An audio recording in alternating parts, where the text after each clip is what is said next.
Is it still rape if he kisses you on the forehead? If you put your head on his shoulder? My name is Rio. I live in Everett, Washington. I am a musician, also a songwriter, spoken word poet. My mother is Hispanic and Mexican, and my father is African American. I've been singing since I was 3.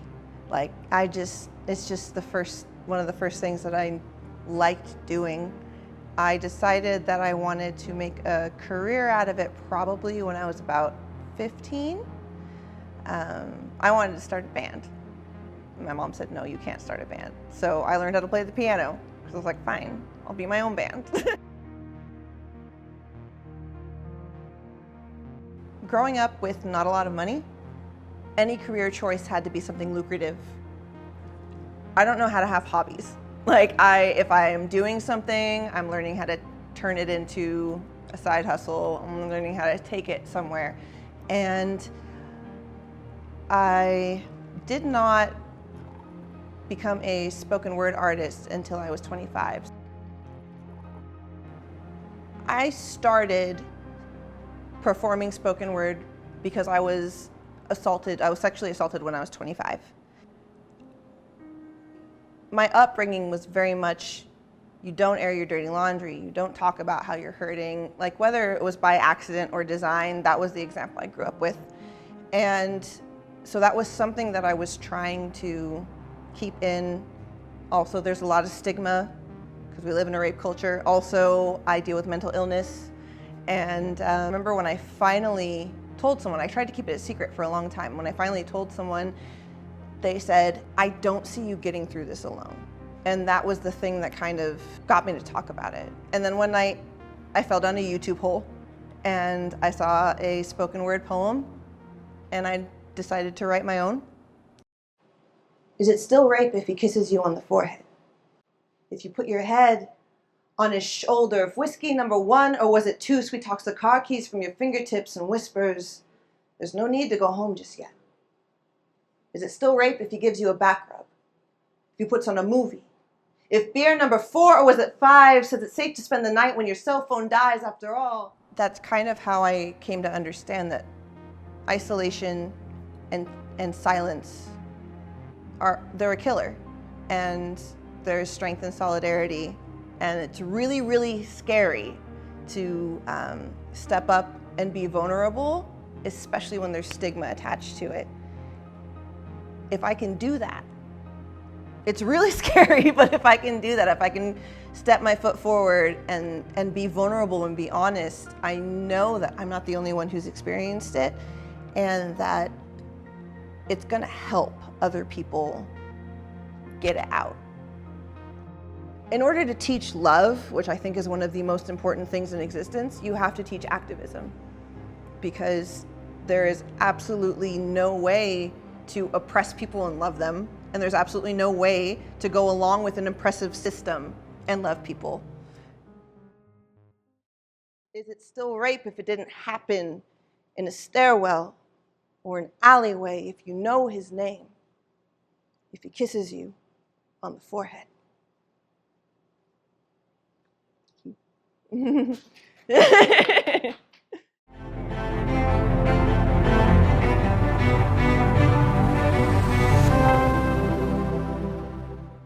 My name is Marilee Moore. I'm a glass artist and sculptor, and I'm happy that my objects bring people joy. Art has always been in my life. I've always been artistic, always, either painting or drawing or making something. I had been the chef and house manager for 8 years, and I was doing all this work for people, and one day I thought, hey, you're working for other people, why don't you work for yourself? And so I was taking all these classes at Fine Art Center in Seattle. I was doing metalsmithing, jewelry, on the side of being a chef and house manager. And I like working in stainless because it's permanent. It's like it is what it is. I do like rusty metal. I think it's interesting, but I just like the permanency of the stainless steel. Like, this is how it is. It's strong. It's going to be here. These are called squizzles. this is a leaf form and this is a curly thing, and they can kind of nest together. These are solid glass, and we gather the glass on copper pipe, which is compatible with glass. Normally we do glass blowing on steel pipes, and you break it off. This, you actually gather the glass, you can see it right in there, make the form, then we cut this little piece of copper off and put it in the annealer. It's just understanding the heat, how much glass you have on, and the colors heat differently. Like lapis blue and granny apple green are super, super soft. Enamel white is really stiff. And if you do something, and black is really, really soft. So you have to be conscious of when you're blowing glass, what the color is actually going to do. It's physical, and it's like a dance. It's teamwork, and it's patience, and it's humility, and just so many lessons that you're learning when you're doing it, because it takes time. It's frustrating in the beginning because you're trying to teach your body how to, rubbing your belly and patting your head. And that's how it is when you're doing it. It's like, oh, what do I do with my body? It takes time to train your body to do the stuff. And then the more you do it, the more all that falls away. And then it becomes really fun when you're actually just doing it. People put their objects or whatever in it because it brings them joy. Glass worked for me. I love it. I've been doing it for whatever, I don't even know, over 25 years almost, which is the longest relationship I've had with anything. I think my work is happy, it's colorful. I'm just doing it. I'm having a good time, and I'm sharing that emotion. It's not a real deep, dark story.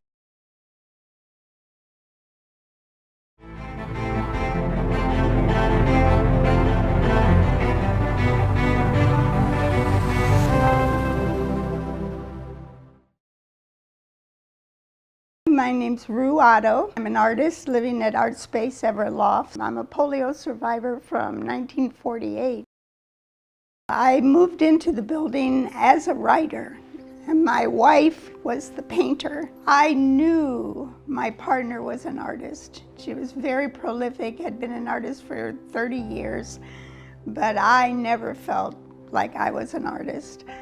And moving in here, you kind of have to take it on. You are an artist or they won't let you live here. Slowly I have accepted that about myself, that I am an artist, and now it really fulfills me. It's kind of like ponderous. Well, I'm an artist. When I was in school, I went to college at Ohio State and I studied painting there. I just got really angry at the teachers and the artists, and they just all seemed so full of themselves and were doing ridiculous things, giant stick drawings, and they were just, I'm an artist, and I just thought, I'm not crazy enough to be an artist. To admit that I'm an artist, it took me a while. I find that I write image, very image thick and bright. So it's kind of the same thing, because I notice, there are certain colors I just will not use because they're muddy and ugly. And I like colors that talk, do a little buzz. And that's how my writing too, I think, is like that. I find that they are much less eager to read the poetry, whereas the picture is right there and they can't get away from it, really. People are not that enjoying of poetry like at an art walk. I had polio. I had it when I was 2 years old. I walked for many years, but when I moved into this building, actually, is when I finally just kind of gave it up, sat down. I've been very happy ever since. I decided to go into the chair. I just have a lot of weakness in my legs and my arms, so I can't really lift above this far. So that makes it hard when I'm working with the big pieces, hauling them around. but I like working with the big pieces. And that's why I have the setup that I do, which is I paint flat and then I just turn it.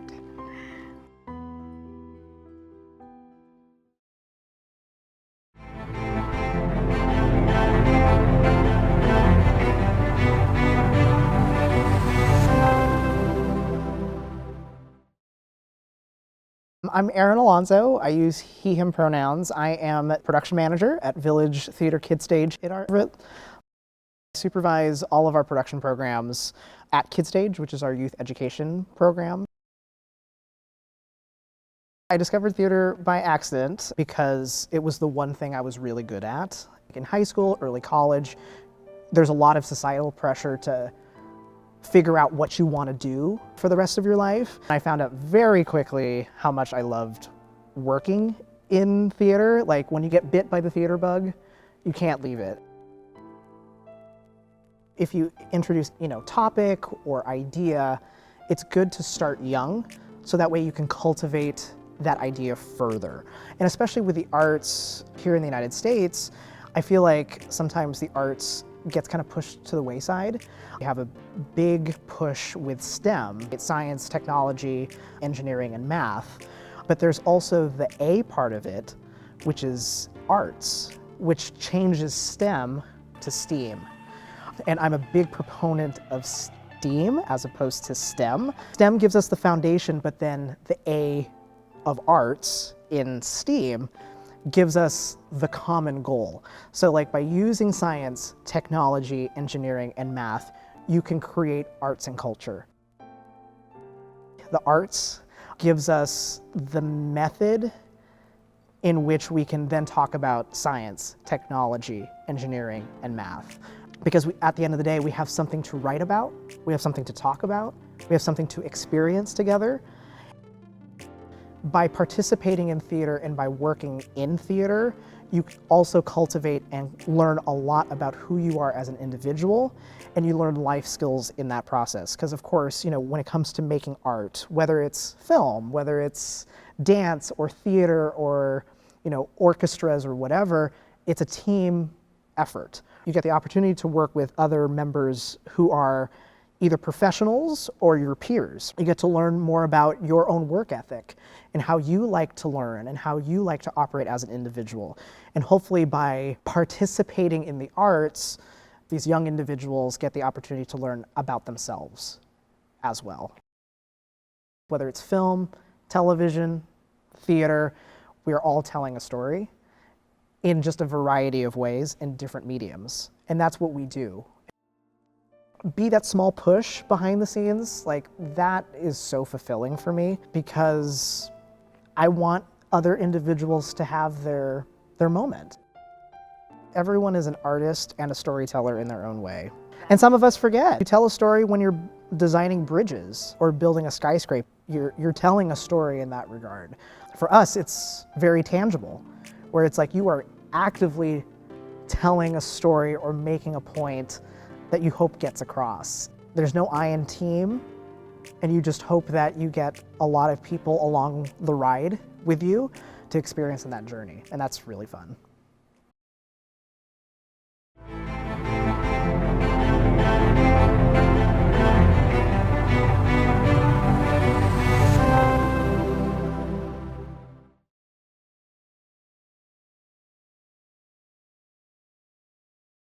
My name is John Pocock Titus, owner of Pocock Racing Shells.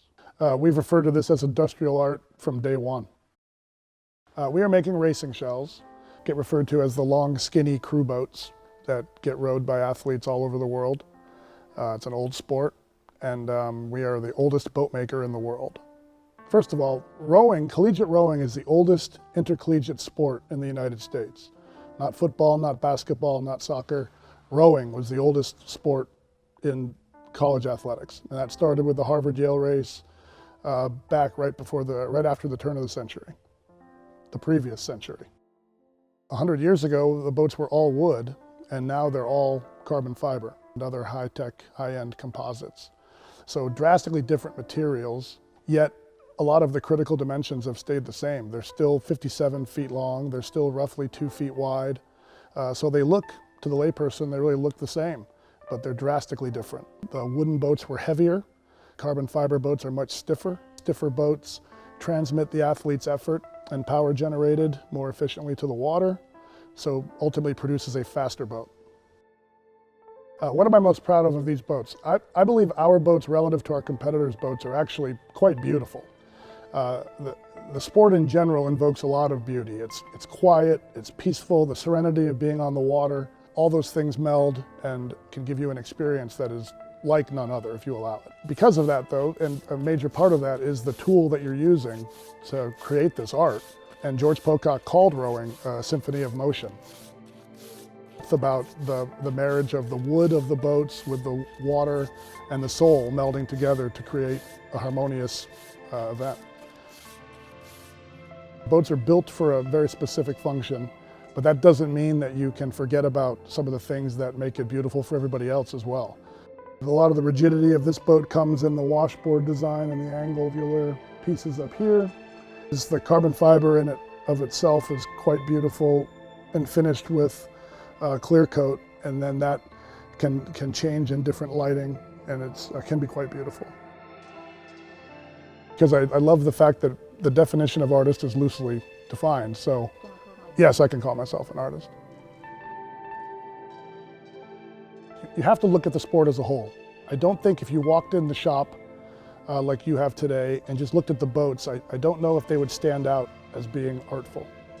But I believe when you went to an event or watched one being rowed, and whether it was the fall foliage on the river in Boston, or it was a sunny day here in Seattle, and you saw the crews doing work, I think then you would truly understand the art that is the boats, which are a major part of the rowing, which is the true art.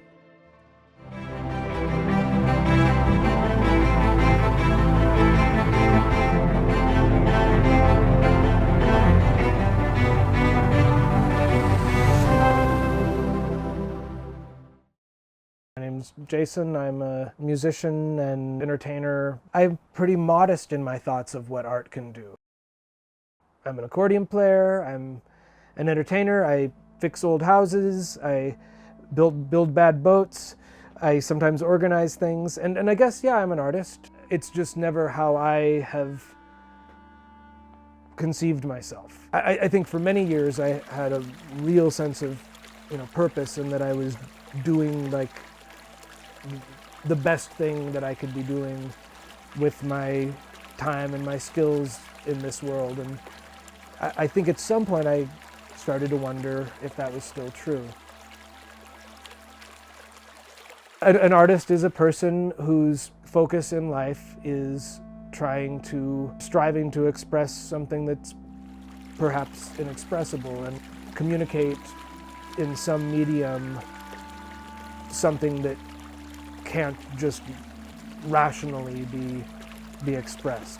We've seen a lot of horrific things happen in our lives. Like there's a new rise of totalitarianism in this country, in Europe, everywhere. We can make a bunch of punk rock songs. We already have though. The 60s happened, the 80s happened. I don't know that my music's gonna change that. I think the ways that we can change things are small and subtle. And slowly, inch by inch, when I want to go back, I lost the way.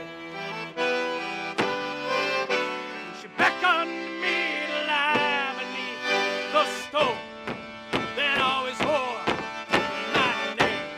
And I say that the world is... I think when it's a political act, it can be very powerful, but it also will shut, like many people won't listen. If it's an overtly political act in a divided world, you now are either speaking to the people that are already on your side, saying go away to the people that aren't. There's more strength in avoiding that, if possible. But I think there's time to be very direct, and I think right now there are things to be very direct about.